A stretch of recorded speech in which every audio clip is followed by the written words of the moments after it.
Kasus ijazah Pak Jokowi, Tribuners, sampai sekarang Presiden ke-7 Joko Widodo sendiri, begitu ya, ini memang masih menanti hasil penyelidikan yang dilakukan oleh pihak kepolisian, Tribuners. Dan terbaru ada Wakil Ketua Umum Relawan Projo, Freddy Damanik, yang juga setelah selesai diperiksa penyidik Polda Metro Jaya pada hari Kamis 17 Juli 2025 sore. Pemeriksaan ini berkaitan juga dengan laporan Presiden ke-7 Joko Widodo mengenai pencemaran nama baik dan dugaan ijazah palsu.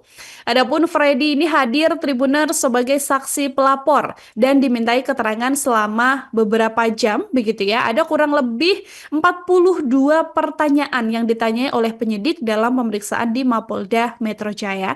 Ketika ditanya apakah sudah ada nama tersangka dalam kasus ini, Freddy ini juga bilang memang belum ada yang ditetapkan sebagai tersangka, ya. Belum ada yang ditetapkan sebagai tersangka, Tribuners. Tapi menurut keterangannya, total ada 12 orang yang berpotensi kemudian nantinya ditersangkakan dalam kasus ijazah Pak Jokowi ini.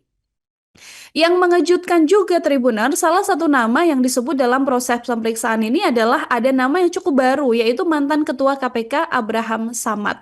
Freddy mengaku tidak mengenal pribadi Abraham Samad, namun mengenai sosoknya, begitu ya, yang memang merupakan mantan Ketua KPK, aktivis juga, pengacara juga, dan sekarang adalah seorang podcaster atau YouTubers, begitu ya.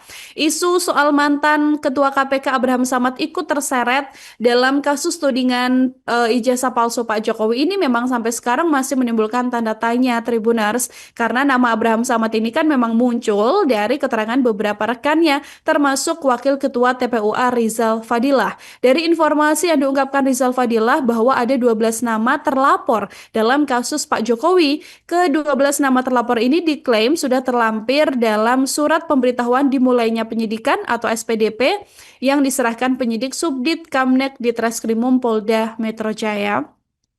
Mengenai hal ini, Abraham Samad juga sudah mengatakan bahwa dirinya tidak mengetahui bahwa ia turut dilibatkan dalam perkara ini, begitu ya, karena menurut Abraham Samad bahwa beliau tidak ada kaitannya dengan polemik ijazah Pak Jokowi ini. Pria dari Makassar, Sulawesi Selatan tersebut juga mengaku sedang berada di Brisbane, Australia, dan sampai sekarang Abraham Samad juga mengatakan belum mendapatkan surat apapun termasuk surat panggilan pemeriksaan. Jadi siapa total 12 orang yang kemudian masuk dalam potensi akan menjadi tersangka dalam polemik ini, begitu ya, Tribunarsia, ini juga masih dalam penyelidikan atau penyidikan saat ini pihak kepolisian. Untuk nantinya kita juga berharap agar segera ada penetapan tersangka kalaupun memenuhi unsur pidana, begitu ya, mengenai dugaan ijazah palsu dan penyebaran informasi bohong atau UU ITE yang dilaporkan oleh Pak Jokowi.